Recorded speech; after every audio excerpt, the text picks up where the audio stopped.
തട്ടിക്കൊണ്ടുപോയ 7 വയസ്സുകാരനെ രക്ഷപ്പെടുത്തി ഡൽഹി പോലീസ്. പ്രതികളായ 4 അംഗ സംഘത്തെ ഹരിയാനയിലെ ഹൻസിയിലുള്ള ഫാം ഹൗസിൽ നിന്നാണ് പോലീസ് പിടികൂടിയത്. കുട്ടിയുടെ അമ്മയുടെ മുൻ ലിവിൻ പങ്കാളിയാണ് മുഖ്യപ്രതി.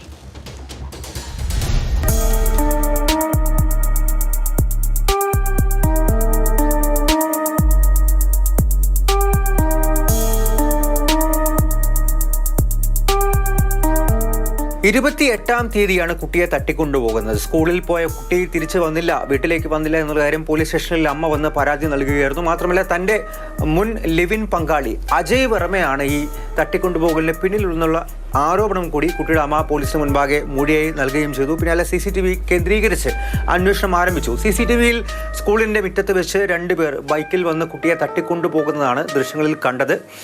നമ്പർ പ്ലേറ്റ് എല്ലാം തന്നെ ട്രേസ് ചെയ്ത് പിന്നാലെ ഡൽഹിയിലെ തന്നെ വികാസ്പുരിൽ ജീവിക്കുന്ന മറ്റൊരു അജയ്, ആ അജയിലേക്ക് പോലീസിൻ്റെ അന്വേഷണം എത്തി. ഈ അജയ് വർമ്മ എന്ന് പറയുന്ന പ്രധാനപ്പെട്ട വ്യക്തി, അതായത് പ്രധാന പ്രതി കേസിലെ, അയാൾ ഡൽഹിയിൽ തയ്യാറാക്കി വെച്ചിരുന്ന, അതായത് കാര്യങ്ങളെല്ലാം നടത്തി കൊടുക്കാൻ ഏൽപ്പിച്ച മറ്റൊരു സഹായിയാണ് ഈ രണ്ടാമത്തെ അജയ്. അയാളെ ചോദ്യം ചെയ്യലിലൂടെ മറ്റ് കാര്യങ്ങളെല്ലാം തന്നെ മനസ്സിലായി. ഒപ്പം ഹരിയാനയിലാണ് ഈ കുട്ടിയുള്ളത് എന്നുള്ള കാര്യം അങ്ങനെയാണ് പോലീസിന് മനസ്സിലാകുന്നത്. ഹരിയാനയിലെ ഒരു ഫാം ഹൗസിലേക്ക് ഈ അന്വേഷണം നീളുന്നു. മറ്റ് 2 പേർ കൂടി, 4 അംഗ സംഘമാണ് ഈ തട്ടിക്കൊണ്ടുപോകലിന് പിന്നിലുള്ളത്.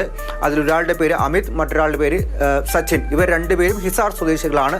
ഈ അജയ് വർമ്മ എന്ന് പറയുന്ന വ്യക്തി സഹായത്തിന് വേണ്ടി ഏൽപ്പിച്ച മറ്റ് 2 വ്യക്തികൾ കൂടിയാണ്. ഇവരാണ് വന്ന് ഈ കുട്ടിയെ തട്ടിക്കൊണ്ടുപോകുകയൊക്കെ ചെയ്തത്. ഒപ്പം തന്നെ ഒരു തോക്ക് കൂടി ഏൽപ്പിച്ച് നൽകാൻ മറ്റേ അജയോട് ഈ അജയ് വർമ്മ എന്ന് പറയുന്ന വ്യക്തി ആവശ്യപ്പെട്ടിരുന്നു. അതിൻ്റെ അടിസ്ഥാനത്തിൽ ഒരു തോക്ക് കൂടി ഈ അജയ് വർമ്മ എന്ന് പറയുന്ന ആൾ അയാളുടെ പക്കലുണ്ടാവുകയും ചെയ്തു. ഇതെല്ലാം പോലീസ് അവരുടെ റെയ്ഡിൽ കണ്ടെത്തിയിട്ടുണ്ട്. കുട്ടിയെ ഒരു പോറൽ പോലും ഇല്ലാതെ രക്ഷിച്ചെടുക്കാൻ സാധിച്ചു എന്നുള്ള കാര്യം തന്നെയാണ് പ്രധാനപ്പെട്ടത്. എന്തുകൊണ്ട് കുട്ടിയെ തട്ടിക്കൊണ്ടുപോയി എന്നുള്ള കാര്യം, കുറച്ച് നാൾ മുൻപ് വരെ ഹരിയാനയിൽ ഈ കുട്ടിയുടെ അമ്മയും കുട്ടിയും അജയ് വർമ്മയും ഒരുമിച്ചായിരുന്നു താമസിച്ചത്. അജയ് വർമ്മയുടെ കുട്ടിയല്ല ഇത്. ഈ സ്ത്രീയുടെ, ഈ കുട്ടിയുടെ അമ്മയുടെ മുൻ ഭർത്താവിലുണ്ടായ മകനാണ്. പിന്നീട് അവർ ഡിവോഴ്സ് എല്ലാം തന്നെ ആയതിനു ശേഷമാണ് പിന്നീട് ഈ അജയ് വർമ്മ എന്ന് പറയുന്ന വ്യക്തിക്കൊപ്പം ലിവിൻ റിലേഷൻഷിപ്പ് ആരംഭിച്ചത്. പിന്നീട് വളരെ ടോക്സിക് ആയിട്ടുള്ള ഒരു ബന്ധത്തിലേക്ക് പോയതോടു കൂടിയാണ് ഈ അമ്മ അവിടെ നിന്നും, ഹരിയാനയിൽ നിന്നും, അതായത് അജയ് വർമ്മയുടെ ഒപ്പം താമസിച്ചിരുന്ന അമ്മ പിന്നീട് സ്വന്തം വീട്ടിലേക്ക്, ഡൽഹിയിലേക്ക് മാറി താമസിച്ചത്. ഈ അമ്മയെ തിരികെ തൻ്റെ ഒപ്പം തന്നെ കൂട്ടാൻ വേണ്ടിയാണ് ഇത്തരത്തിൽ മകനെ തട്ടിക്കൊണ്ടുപോയി അതിലൊരു ഭീഷണി നടത്താനൊക്കെ തന്നെ ഈ അജയ് വർമ്മ എന്തായാലും തീരുമാനിച്ചിരുന്നതും പദ്ധതിയിട്ടതും. അതെന്തായാലും തന്നെ പോലീസ് പൊളിച്ചിരിക്കുന്നു. ഒരു പോറൽ പോലും ഇല്ലാതെ കുട്ടിയെ രക്ഷിച്ചെടുക്കാനും സാധിച്ചു. അജയ് വർമ്മ എന്ന് പറയുന്ന മുഖ്യപ്രതി ഉൾപ്പെടെ 4 പേരെയും പോലീസ് അറസ്റ്റ് ചെയ്ത് കൂടുതൽ ചോദ്യം ചെയ്യുകയാണ്. തട്ടിക്കൊണ്ടുപോയതിന് പുറമെ ഈ തോക്ക്, ആയുധം കൈവച്ചതിനും ഇപ്പോൾ കേസ് രജിസ്റ്റർ ചെയ്തിട്ടുമുണ്ട്.